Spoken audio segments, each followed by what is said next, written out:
qui ont mis le nouveau Front populaire en tête, désigner un Premier ministre issu de cette union de la gauche et ensuite aller chercher les voix pour gouverner. On a l'impression que les choses sont faites à l'envers et que le président s'obstine aujourd'hui à laisser un gouvernement de droite en place en refusant d'entendre le résultat des urnes. Olivier Servat, vous êtes en pleine constitution d'un groupe charnière qui pourrait être entre le bloc de gauche et le bloc de droite. Est-ce que vous pourriez discuter avec le Front populaire pour les aider à avoir cette majorité? Oui. Vous savez, Oui. avant la question de qui, c'est la question de quoi. Tout d'abord, sur quoi sommes-nous d'accord pour avoir un accord de gouvernement? Réforme des retraites ou pas, abrogation de la réforme de l'assurance chômage ou pas, sur les énergies renouvelables. Enfin, il y a un certain nombre de quoi. Au cas Ensuite, par cas. oui, et ensuite, soyons objectifs. Aujourd'hui, le nouveau populaire n'a pas encore été en mesure de proposer un nom au président de la République. Il faudrait commencer par là, hein, que le nouveau populaire propose un nom déjà et qu'on mette le président de la République devant ses responsabilités. Et puis, dernière vérité simple à comprendre, c'est pas tant qui a la majorité relative, qui est toute relative, soyons objectifs, il faut arrêter de penser que quelqu'un a gagné cette élection.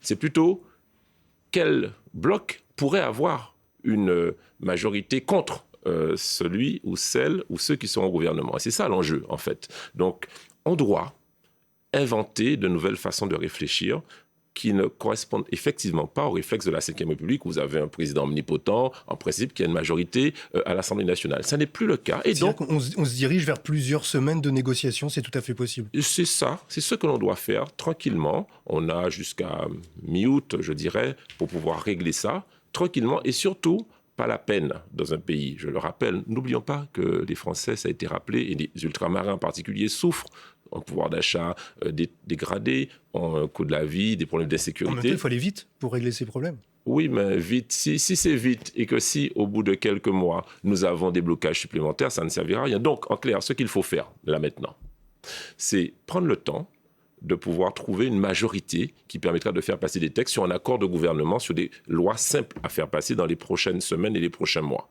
Hervé Mariton. Oui, je crois que chacun des parlementaires qui se sont exprimés a dit des choses pertinentes, mais moi je veux rebondir sur ce que dit Olivier Servat. Je pense d'abord aujourd'hui, le gouvernement qui est en place avec le Premier ministre Attal peut faire tourner le pays dans des conditions convenables et aller probablement jusqu'aux Jeux Olympiques ou quelque chose comme cela. Ensuite, Olivier Servat évoque, et c'est en effet la situation qu'on constate, l'intérêt qui peut être celui d'une discussion de coalition, ou bien le Front populaire arrive à renforcer ses effectifs. Dans un cas comme dans l'autre, ça suppose que chacun des groupes individuellement désignés arrive à aller un peu au-delà. Mais ce qui est important, vu des entreprises, c'est que cette base politique, qu'on appelle accord de coalition ou d'une autre manière, permette de déterminer une action lisible, cohérente, qui puisse se déclencher. Il faut tout de même avoir en tête que pendant tout ce temps-là, d'une situation politique qui est celle créée par la volonté du peuple français, donc c'est la démocratie, mais les défaillances d'entreprises en Outre-mer sont particulièrement aggravées par rapport à l'historique. On a une augmentation de 58% des défaillances d'entreprises à La Réunion, plus de 50% d'augmentation d'une année sur l'autre des défaillances d'entreprises en Martinique. Et donc, il faut aussi se rendre compte qu'à la fois, il faut prendre le temps d'une stratégie solide et qui puisse déterminer une action. Il ne faut pas non plus que ça traîne indéfiniment. Et par ailleurs, les entreprises insistent beaucoup sur une exigence fondamentale à l'égard de l'État, assez basique, mais qui est celle d'assurer la sécurité.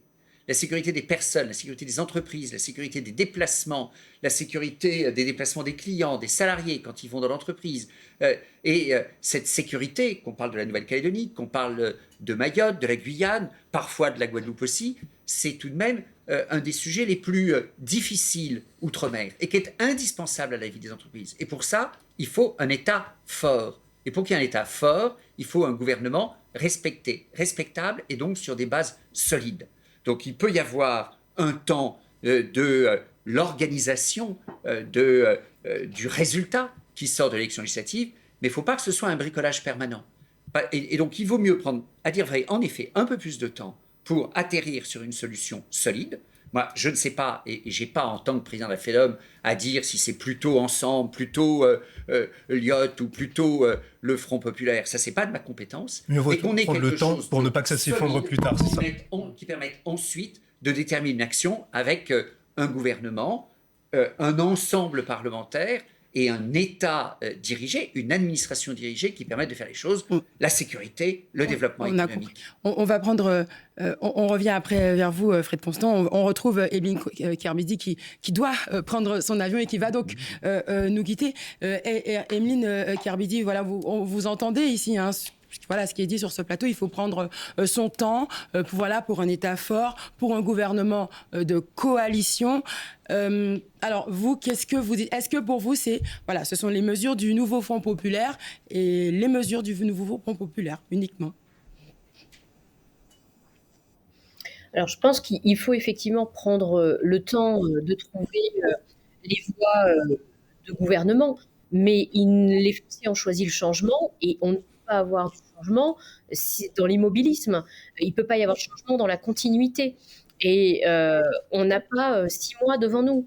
On doit trouver des solutions pour gouverner et ces solutions, elles doivent être trouvées dans les jours, là, dans les semaines qui viennent. On ne va pas plus loin que le mois d'août. Il faut qu'à la rentrée parlementaire, on soit en capacité de trouver une majorité ou, si ce n'est absolue, au moins relative, pour pouvoir continuer à travailler.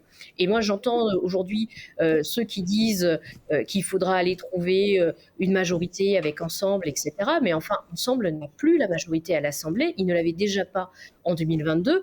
Et aujourd'hui, ils ne sont plus la force majoritaire du pays. Donc, il faut discuter, oui, mais ces discussions, elles ne peuvent pas prendre 3, 4, 6 mois.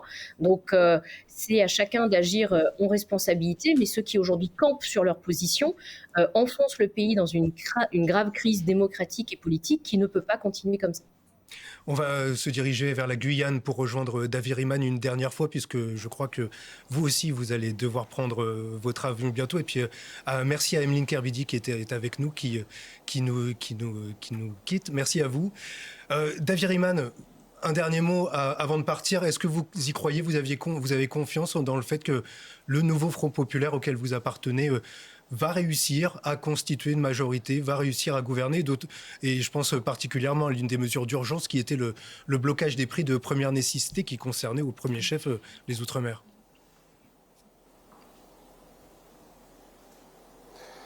Écoutez, moi je crois en la capacité des hommes et des femmes qui sont en responsabilité de trouver le chemin idoine pour répondre aux besoins, aux doléances de la population dans sa globalité et quel qu'en soit son lieu d'habitation, soit dans l'Hexagone ou dans les territoires d'outre-mer.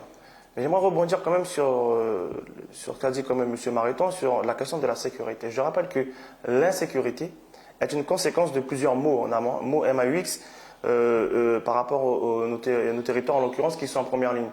Et ce qui fait son point commun avec tout ça, en tout cas, c'est l'extrême pauvreté qu'on peut voir sur certains de nos territoires.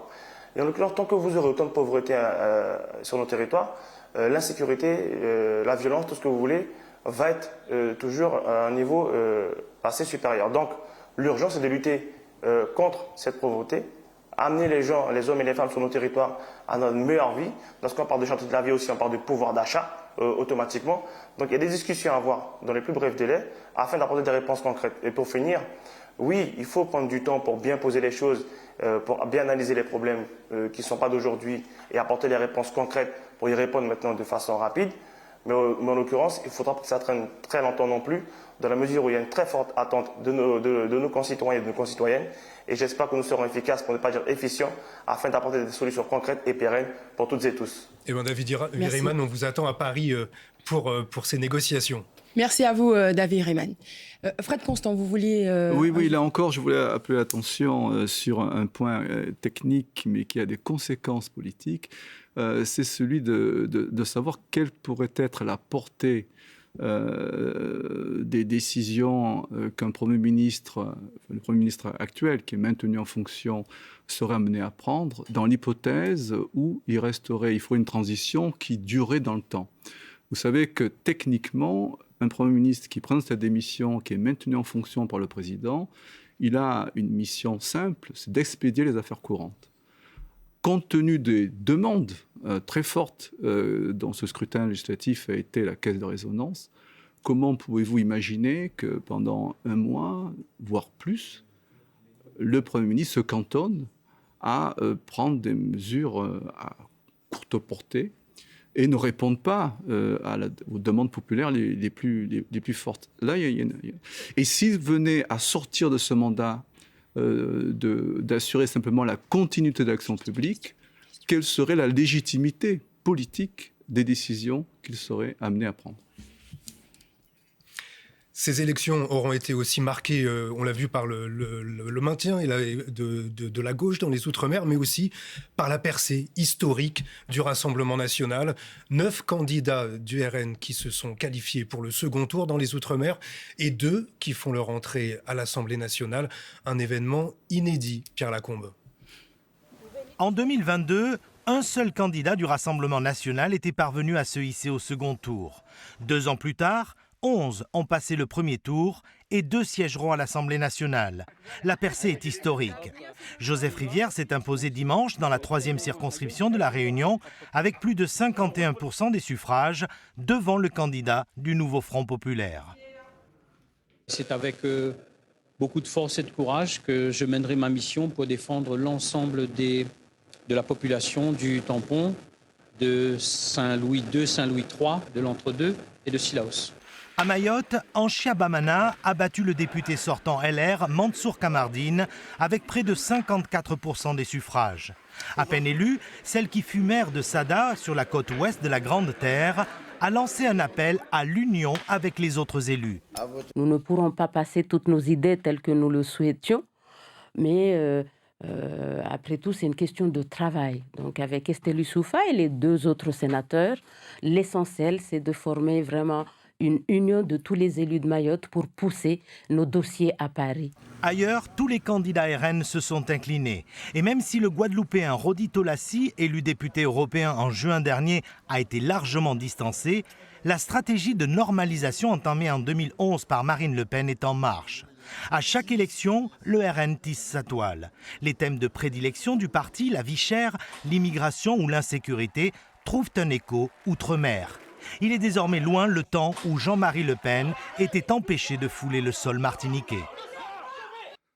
Oui, alors Faniva Rakotondra-Asso, on a vu la parole raciste se libérer, se démultiplier durant cette campagne éclair de personnes soutenant le Rassemblement national ou s'en revendiquant. Le discours sur le port du voile, par exemple, cela n'a pas empêché cette percée historique du RN dans certains territoires d'outre-mer, particulièrement dans l'océan Indien. Comment l'expliquez-vous ? Alors, si vous le permettez, déjà peut-être revenir avant toute chose sur le temps qui est laissé pour mettre en œuvre un gouvernement.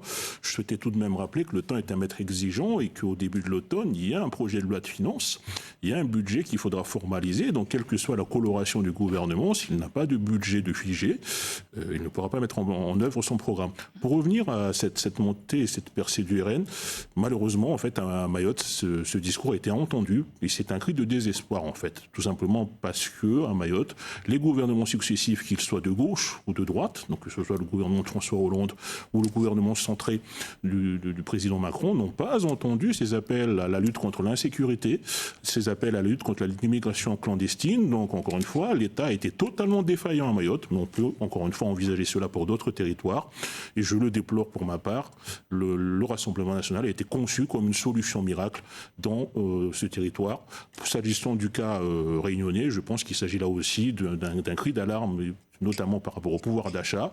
Il ne s'agit pas d'un vote d'adhésion à mon sens, c'est surtout un message qui est envoyé au gouvernement et je reviens aussi, avant de céder la parole pour ne pas la réquisitionner, je reviens quand même sur le fait d'envisager, je pense que tous les parlementaires le mesurent, que les parlementaires sont en sursis. Ils ont certes été réélus pour 3 ans, mais si les promesses ne sont pas tenues dans ces 3 années, si les actions ne sont pas suivies, encore une fois, indépendamment des